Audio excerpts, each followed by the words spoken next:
Hi, I want to do something a little bit different today on Learning Life, and I want to teach a tool that can be used for your child when it comes to taking tests. Well, multiple choice tests. This is what this is for. And it's a great tool that I've used for a number of years with different students, and even especially for some that might be struggling, because it's a great way to focus when it comes to the tests. And so this is what it is. It's Cram.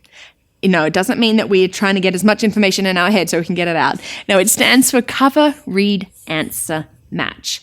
And what we want to do when we come to our tests is, first of all, look at that question, and we're going to cover up the answers so that we are not trying to work out, and just process of elimination. We really want to draw from the information and the knowledge that we have. And then you're going to read. You're going to read the question carefully. And I say to my students when I'm working with them, read it carefully once, read it carefully twice, read it slowly. Make sure that you're understanding it. Too often we just quickly read through a question and we might miss the fact that it's a two-part question, and that totally stuffs up our answer. Now, our third part is to answer. And what we want to do is, without looking at the possibilities that we have, is you try to answer it in your head. Well, I've read the question. What do I think the answer is? And then the last one is to match. This is where we uncover all the A, B, C, D possibilities. And what I was thinking in my head, is it here on the paper? Can I match it? If it's not there, then it means, okay, maybe you haven't got this. That's okay. Use your process of elimination. But most likely it is there, and you're, oh, that's what it is. It's B or it's C or whatever it is, and then you can fill it in. Cram is great for students because it does slow them down. So many times they feel that testing, you've just got to get it done really, really quickly. And that's not the best thing for them. Or they're too busy just trying and hoping that the answer is there and we'll pull it out. But sometimes there are some that are similar, with each other, like A and C could be similar. Now, again, this is not going to work for everything, because there are some multiple choice where you do actually need to read what the possibilities are to fill in like the blank or that missing word. And that's okay. But I do encourage students to use this first and find that it's a great tool for their learning.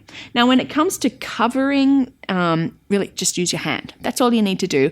Or if you don't want to use your hand, use a 3x5 note card, something like that can just cover up so that you're not looking at it. And it really is something that's going to, I think, take some of the stress away from the tests, which is what we want.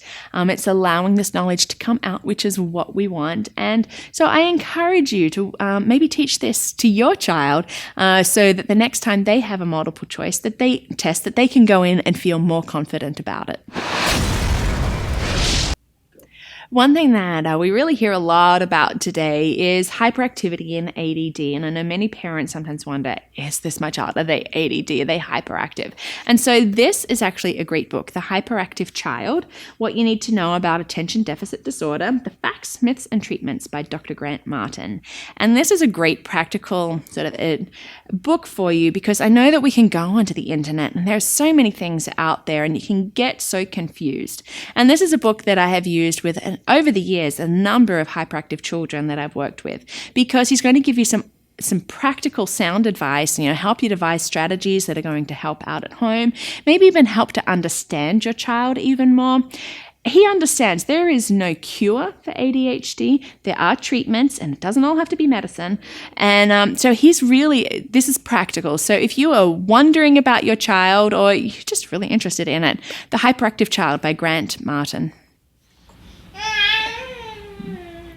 I have another question from my friend Becca, who works with preschool children, and she's saying that at their facility, the children move up according to their birthday, and she's noticed when that happens, the older ones in the group tend to start following the behaviors of the younger one. And she's asking, is that actually regression, and what can we do to maintain standards of the older ones? And, regression is usually when a child sort of is maybe doing really well in something and then steps back, like toilet training, completely toilet trained, and then just starts wetting the bed at night.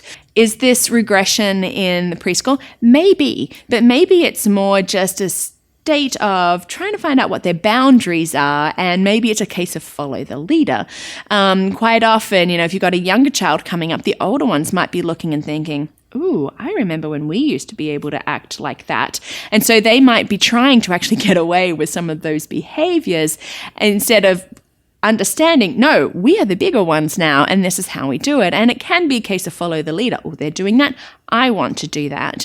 And so I think when it comes to trying to maintain the standards, I think it's worthwhile finding out when that child is going to be moving up, and maybe the day or two beforehand, sitting down with the old ones saying, we're going to be getting a new classmate.